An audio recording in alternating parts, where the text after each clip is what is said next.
Halo, apa kabar semuanya? Pada video kali ini kita akan membahas mengenai metode simplex dua fase. Pada metode simplex dua fase ini sedikit berbeda dengan metode simplex biasa, di mana pada metode simplex biasa kita hanya menghitung masalah program linear dengan kendala yang berbentuk kurang dari atau kurang dari atau sama dengan begitu. Sedangkan pada metode simplex dua fase ini khusus untuk kendala-kendala yang sebaliknya, artinya kendala-kendala yang berbentuk lebih dari sama dengan, atau bahkan sama dengan itu sendiri. Nah, sesuai namanya, metode simplex dua fase ini memang terdiri dari dua fase. Satu fase untuk menyelesaikan seperti metode simplex biasa, sedangkan satu fase lagi digunakan untuk menghilangkan yang kita sebut sebagai variabel artifisial. Seperti apa itu variabel artifisial dan seperti apa penyelesaian dari masalah program linear dengan metode simplex dua fase, kita akan bahas untuk menyelesaikan soal seperti berikut. Nah, ini salah satu contoh soal untuk metode simplex dua fase. Saya sengaja membuat variasi kendala ya dalam berbagai variasi. Yang pertama di sini ada kendala yang bentuknya kurang dari, tapi ini pun harus diubah ya. Kenapa diubah? Karena pada kendala yang pertama kita lihat ini kurang dari, tapi ruas sebelah kanannya berbentuk negatif. Dan ini tidak boleh, kenapa? Karena nanti ada variabel artifisial yang tidak terhitung. Akibatnya, di kendala yang pertama ini kita harus mengubah ruas sebelah kanannya menjadi bentuk yang positif dengan mengalihkan kedua ruas dengan negatif satu. Nah, kita kalikan jadi berbentuk seperti ini. Nah, sehingga kita akan dapatkan soalnya, yaitu minimumkan Z sama dengan X1 dikurangin 2X2 ditambah 2X3. Kemudian kendala yang pertama, itu sekarang sudah berbentuk ini, yaitu negatif 2X1 ditambah X2 tambah X3 lebih dari sama dengan 20. Dan kendala yang kedua adalah X1 ditambah X2 tambah 2X3 kurang lebih dari sama dengan 30. Dan yang terakhir adalah negatif X1 tambah 2X2 tambah X3 sama dengan 24. Untuk menjawab soal ini, seperti halnya metode simplex biasa, kita akan melakukan 5 tahapan. Langkah yang pertama, kita akan masuk fase pertama. Fase pertama adalah untuk, menghilangkan tujuan utamanya adalah menghilangkan variabel artifisial. Lalu mana variabel artifisialnya? Kita buat dulu variabel artifisialnya. Jadi dalam soal, kita akan menambahkan variabel slack, ya, seperti metode simplex biasa. Selain itu ada tambahan, yaitu kita juga menambahkan variabel artifisial. Seperti apa variabel artifisial? Kita ikuti langkah seperti berikut. Jadi, setiap kendalanya, terlebih dahulu kita tambahkan dengan variabel slack, kalau memang ada variabel slack-nya. Nah, berikut adalah kendala yang, kita dapatkan dari soal, yaitu negatif 2X1 tambah X2 tambah X3 lebih dari 920 dan seterusnya. Kita akan menambahkan variabel slack untuk kendala yang pertama. Seperti kita ketahui, variabel slack adalah, variabel yang digunakan agar bentuk dari kendala ini berbentuk sama dengan, begitu ya. Karena ini lebih dari, maka kita akan kurangi dengan katakanlah variabel sebutlah X4 begitu, kita tandai dengan warna merah untuk menandakan bahwa ini adalah slack. Nah, sehingga tandanya sudah bukan lebih dari sama dengan, tapi tandanya sudah sama dengan gitu. Nah, untuk kendala yang kedua, kita juga harus mengurangi ya, karena memang ini lebih dari sama dengan, kita harus mengurangi dengan variabel slack, sebutlah X5, ya, sehingga bentuknya akan menjadi sama dengan juga. Nah, sedangkan untuk kendala yang ketiga, ini bentuknya sudah sama dengan, jadi kita tidak perlu menambahkan variabel slack. Nah, kemudian untuk setiap kendala yang tidak berbentuk kurang dari atau kurang dari sama dengan, maka kita perlu menambahkan artificial variable. Kita mulai dari kendala yang ketiga dulu, kita tambahkan dengan variabel artifisialnya. Tambahkan berapa? Katakanlah variabel artifisialnya kita sebut sebagai X6. Ya. Kemudian di kendala yang pertama, karena ini bentuknya lebih dari sama dengan, maka kita juga harus menambahkan variabel artifisial yang kita sebutlah X7 begitu. Begitu juga dengan kendala yang kedua, kita akan tambahkan dengan sebutlah X8. Nah, X7, X8, dan X6 ini adalah variabel artifisial. Sedikit berbeda dengan metode simplex biasa, di mana yang menjadi basis adalah variabel slack. Sementara pada metode simplex dua fase ini, nanti yang akan menjadi basis adalah semua variabel artifisialnya. Terkecuali pada kendala tersebut, ya, katakanlah kendala keberapa, itu tidak ada artifisialnya. Maka yang menjadi basis di kendala itu adalah variabel slack-nya. Setelah kita mengurangi dan menjumlahkan variabel slack maupun variabel artifisial pada kendala, kita juga harus menambahkan variabel slack maupun artifisial pada fungsi tujuan atau Z-nya. Z-nya ini adalah fungsi tujuan. Tujuannya seperti tadi saya bilang, ada dua. Pada fase pertama, tujuannya adalah menghilangkan variabel artifisial. Nah, yang sudah kita ketahui adalah X6, X7, X8. Sementara pada fase kedua, yang harus menjadi tujuan dari penyelesaiannya adalah menyelesaikan masalah program linear itu. Kalau variabel artifisialnya sudah hilang. Nah, bagaimana membuat fungsi tujuannya untuk dua fase ini? Nah, jadi Z untuk fase 1 itu hanya terdiri dari semua variabel artifisialnya. Kenapa? Karena memang tujuan kita adalah untuk menghilangkan variabel artifisial ini. Nah, jadi kita buat Z-nya sama dengan X6, X7, dan X8 dengan koefisiennya selalu 1. Ini Z untuk fase 1. Sedangkan nanti ketika masuk ke fase 2, Z ini akan berubah. Kenapa berubah? Karena artifisialnya sudah hilang. Sehingga Z untuk fase 2 akan berbentuk Z sama dengan X1 dikurangin 2X2 tambah 2X3 tambah 0X4 tambah 0X5. Seperti kita ketahui, slack koefisiennya 0. Ya.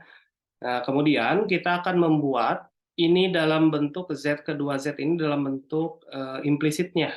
Ya, sehingga kita akan pindah ruaskan X6 ke sebelah kiri menjadi Z dikurangin X6, dikurangin X7, dikurangin X8, kemudian nantinya dibuat sama dengan begitu ya. Begitu juga dengan Z, sehingga ini bentuk Z untuk fase 2. Nah, karena kita sekarang berada pada fase pertama, maka kita akan gunakan Z fase 1 saja dulu. Seperti ini. Oke, langkah pertama di fase 1, iterasi 1 sudah selesai. Kita masuk ke langkah kedua.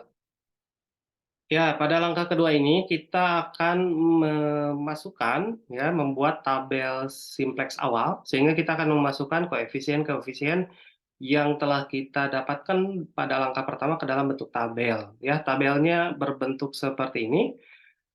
Sebelumnya sudah dibahas juga di metode simplex biasa, ya. Kemudian ini Z dan semua variabel, termasuk artifisial dan slack-nya. Ini adalah right hand side, luas kanan, ini adalah OBE-nya.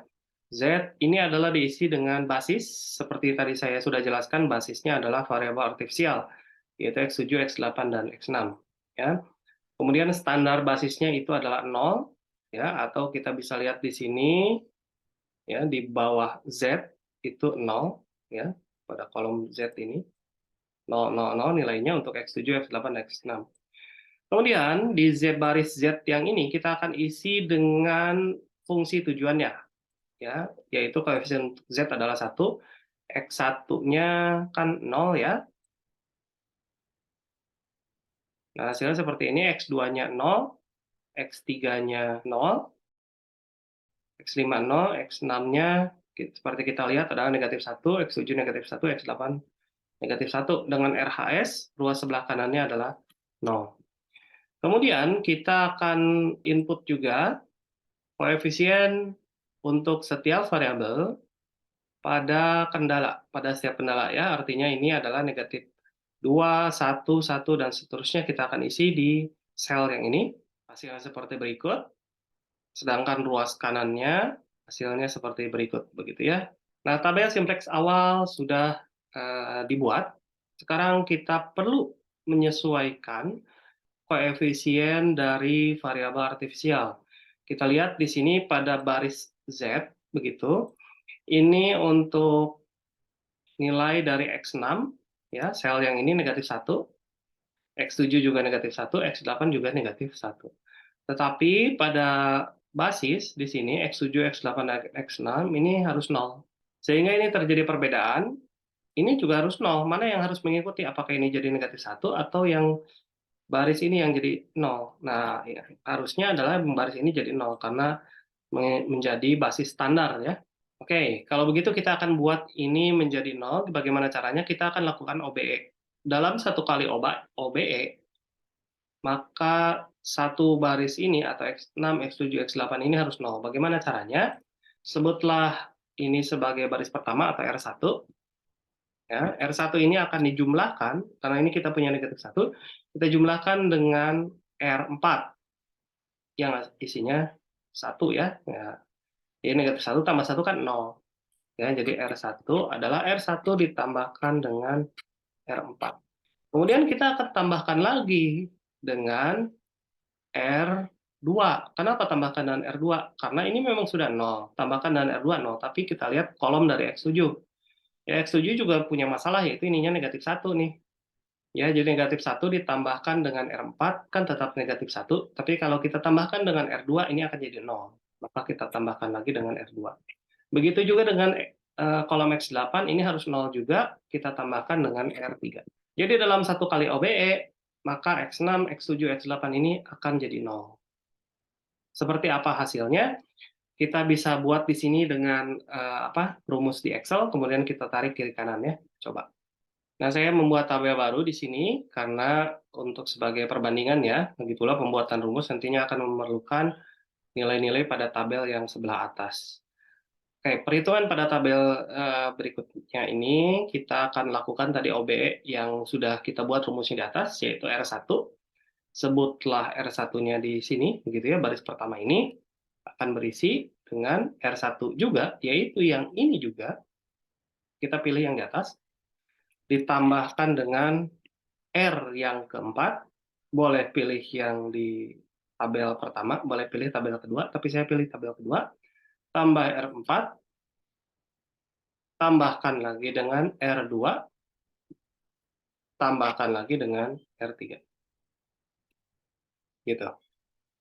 Ya, kalau ada yang bertanya, apakah ini harus selalu ditambahkan semua barisnya R1 tambah R4, tambah R2, tambah R3? Enggak ya, tergantung rumusnya. Tadi asal-usulnya kenapa dijumlahkan, karena pengen ininya 0. Ya, kebetulan ini yang jumlahkannya adalah semua. Bisa tidak cuman R1 aja tambah R4? Bisa. Ya, jawabannya bisa. Tergantung dari artifisialnya, apakah sesuai dengan standar yang 000. Oke, kemudian kita akan drag ini ke sebelah kanan, sehingga jadi berbentuk seperti ini, dan kita lihat, voila, X6, X7, dan X8-nya sudah 0, sesuai dengan basis standar yang di sebelah kiri. Oke, kita lanjutkan juga rumusnya untuk RHS, tapi ini tidak bisa saya drag, karena ini, coba saya copy, bisa tidak? Nah, tidak bisa ya, hasilnya 74, tapi saya buat berumus saja, sehingga ini adalah R1 atau di sini. Oke, hasilnya 74. Ini adalah tabel simplex awal yang sudah diubah basisnya menjadi basis standar.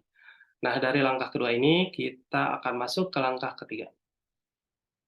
Pada langkah ketiga ini, seperti metode simplex biasa, kita akan menentukan pivot elemen, tapi sebelumnya kita akan tentukan dulu kolom mana yang akan dibuat pivot elemennya.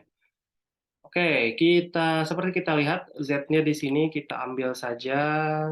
Nah, kita copy ya, yaitu negatif 2, 4, 4, negatif 1, negatif 1, 0, 0, 0. Ini Z-nya, begitu ya. Nah, dari semua Z ini, ke 8 ZJ min CJ, gitu ya. Karena soal atau masalah program linear yang kita miliki adalah minimumkan Z, maka semua ZJ dikurangin CJ itu harus kurang dari sama dengan 0. Ya. Ternyata masih ada yang positif. Yang mana yang kita pilih untuk jadi negatif? Ya pilihlah yang terbesar.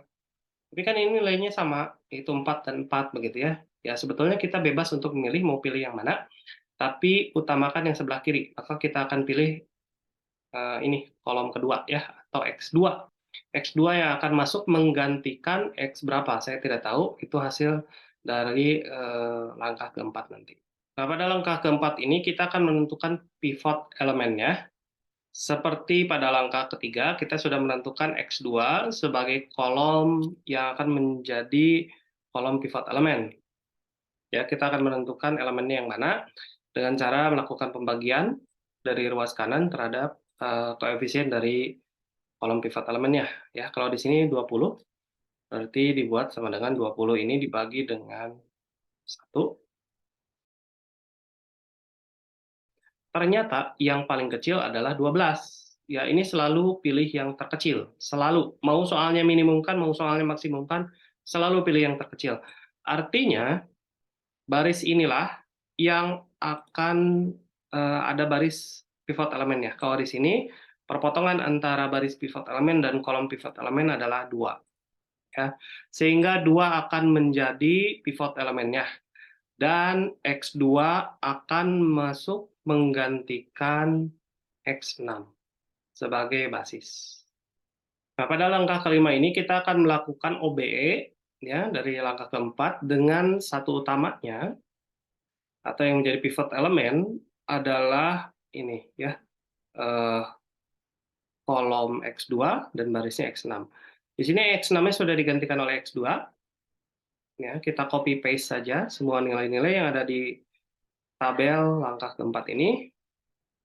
Ya, pada langkah kelima ini setelah saya copy, kemudian kita akan membuat 2 ini menjadi satu utama, begitu ya, saya tandai dulu. Nah, 2 ini jadi satu utama, bagaimana caranya? Tentu saja OBE yang dilakukan, R4, adalah dengan membaginya menjadi 2, yaitu R4 ini dibagi 2.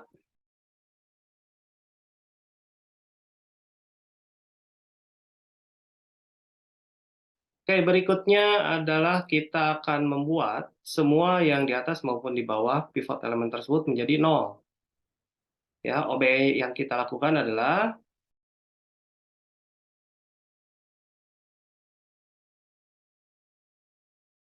begini OBE-nya, kita akan buat OBE yang atas, berarti ini adalah sama dengan R1-nya yang ini dikurangin dengan 4 dikalikan R4-nya.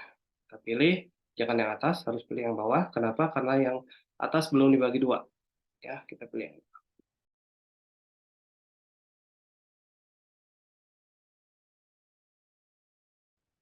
Nah, kemudian kita lakukan juga OBE untuk baris yang kedua.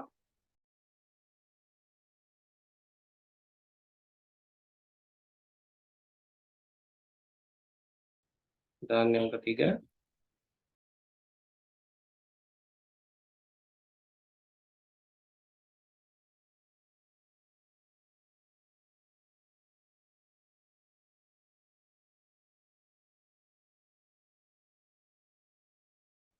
Ya, seperti inilah hasilnya setelah kita lakukan OBE untuk semua kendala atau semua baris, begitu ya. Dapatkan seperti ini. Dan setelah langkah kelima ini, kita akan masuk ke iterasi kedua, masih fase 1, tapi iterasi kedua. Dan kembali ke langkah ketiga. Ya, di iterasi kedua, untuk langkah ketiga ini kita akan menilai ZJ dikurangin CJ, yang diambil dari ZJ min CJ atau baris Z yang di atas ini, begitu ya. Seperti kita lihat ini hasilnya 0, 0, 2, negatif 1, negatif 1, negatif 2, 0, dan 0. Nah, dari semua ZC dikurangin CJ ini, kita dapatkan bahwa Z3 dikurangin Z3, atau kolom dari X3 ini, yang ternyata masih bernilai positif. Ya, sehingga kita harus melakukan satu kali iterasi lagi untuk menghilangkan nilai positif ini, sehingga bentuknya negatif sesuai atau sesuai dengan fungsi tujuan yang kita inginkan, yaitu jadi minus. Kita akan masuk ke langkah keempat. Ya, pada langkah keempat ini kita akan menentukan pivot elemennya, seperti yang tadi di iterasi pertama, dan pada langkah ketiga kita dapat X3 di sini akan menjadi kolom pivotnya. Nah, dari X3 ini kita akan menentukan baris pivotnya dengan cara membagi ya, ini 8 dibagi dengan setengah, berarti ya 16. Ternyata kita akan mendapatkan yang terkecilnya adalah 12 ya pada baris X8, begitu ya. Sehingga di sini X3 akan masuk menggantikan X8 sebagai basis. Dan 1,5 ini akan menjadi pivot elemennya. Ya, jadi pada iterasi yang kedua ini, untuk langkah kelima, kita akan membuat 1,5 ini sebagai satu utama, sehingga kita harus kalikan ini dengan 2/3, begitu ya. Jadi OB-nya adalah R3. Jadi OB-nya begini, R3 adalah 2 kali R3 dibagi 3, begitu. Kemudian saya lakukan OB ini dikalikan dengan 2.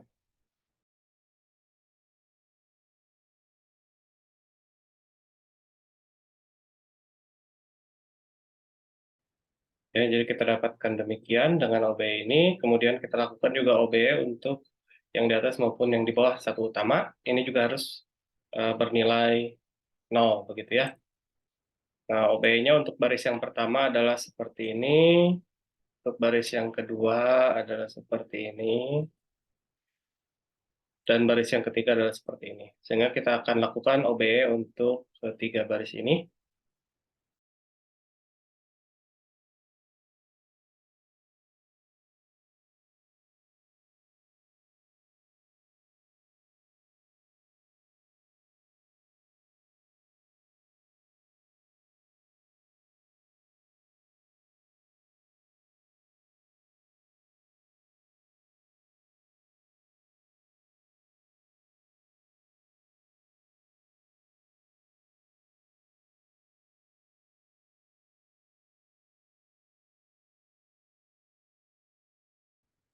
Ya, setelah dilakukan OB, jadinya seperti ini hasilnya.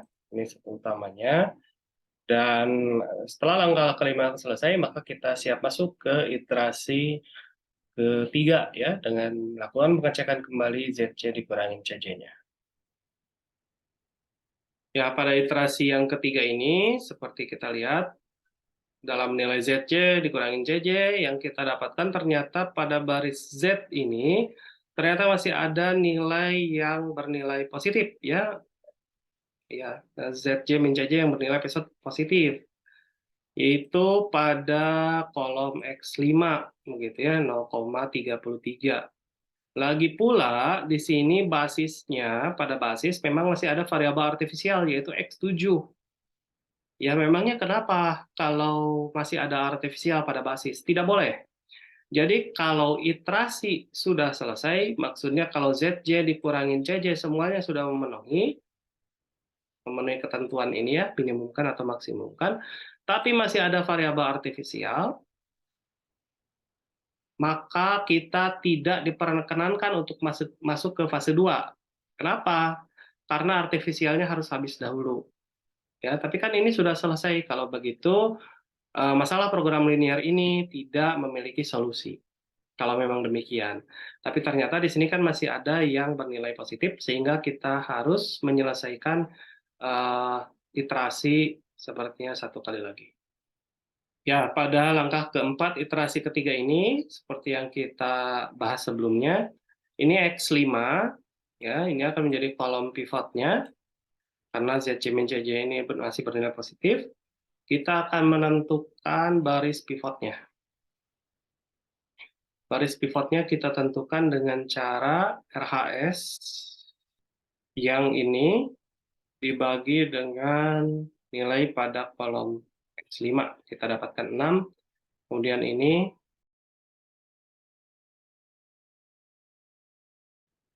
seperti kita lihat, yang terkecil adalah 6. Ini negatif, tidak bisa digunakan ya, seperti ketentuan pada metode simplex biasa. Jadi yang terkecilnya adalah 6. Maka X5 akan masuk menggantikan X7 sebagai basis. Ya, seperti yang kita harapkan, nantinya X5 masuk sebagai basis dan artifisialnya sudah hilang semua, sehingga ini masalah program linear memiliki solusi. Ya, seperti pada langkah keempat, kita akan membuat atau melakukan OBE ya untuk di langkah kelima ini dengan Nilai 0,33 ini akan sebagai satu utama atau sebagai pivot elemennya. Kita harus ubah ini menjadi 1 ya. Maka untuk mendapatkan 1, kita akan kalikan 3.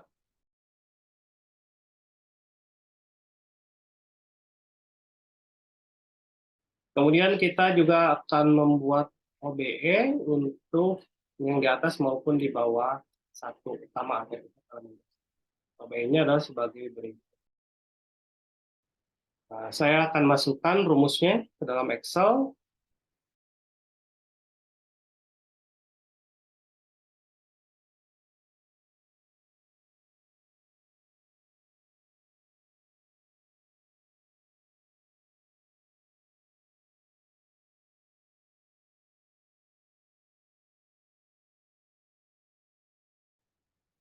Ya, setelah dilakukan OBE, bentuknya menjadi seperti ini ya. Kita langkah 5 di iterasi ketiga telah selesai, kita akan masuk ke iterasi keempat. Ya, di iterasi keempat ini sudah masuk ke fase kedua. Kenapa? Karena semua variabel artifisialnya sudah hilang. Yang pertama. Yang kedua, setelah dilakukan pengecekan ZJ dikurangin CJ, ya, langkah ketiga, kita bisa lihat bahwa nilai di sini semuanya sudah bernilai negatif atau nol, ya, kurang lebih sama dengan nol.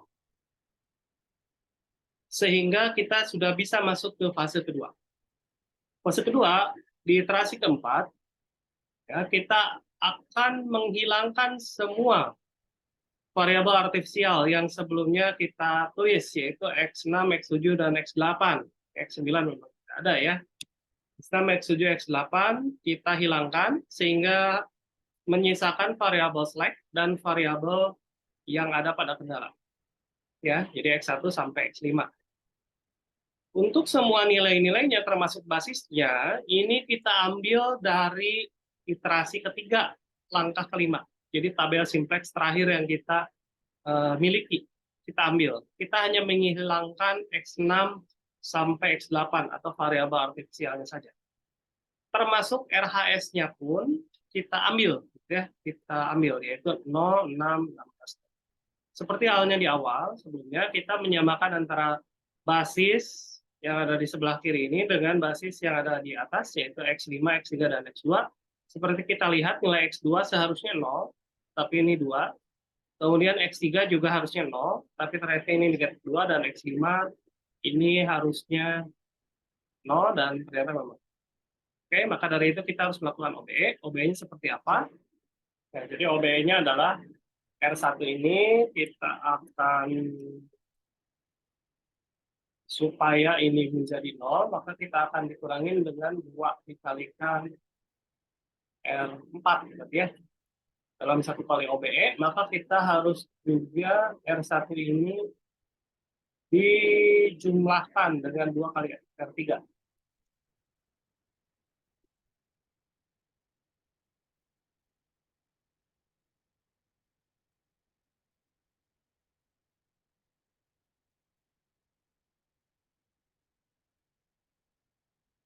Ya, sehingga saya akan buat OBE-nya seperti itu.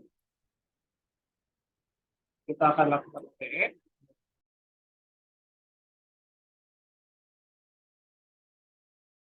Nah, sehingga ini yang kita dapatkan ya. Nah, setelah kita lihat, ternyata ZJ min CJ yang kita lihat di sini pada baris Z, itu ternyata semuanya sudah kurang dari sama dengan 0. Ya, masuk ke langkah ketiga, ZC min CJ pengecekan ini ternyata semuanya sudah kurang dari sama dengan 0.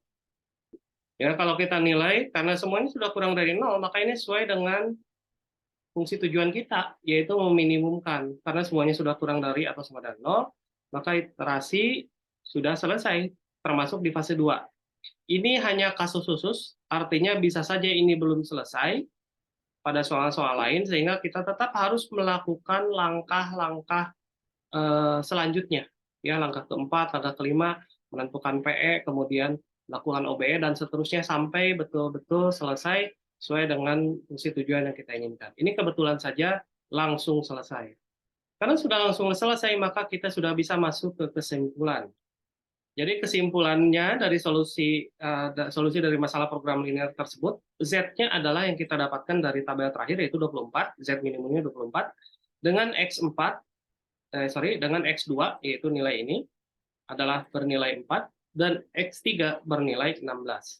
X5 tidak disebutkan karena X5 adalah slack, ya, X1-nya 0. Ya, demikian metode simplex dua fase untuk menyelesaikan masalah program linear. Jangan lupa subscribe dan like. Pada video berikutnya, kita akan bahas mengenai metode simplex bilangan besar M. Terima kasih sudah menonton. Selamat siang.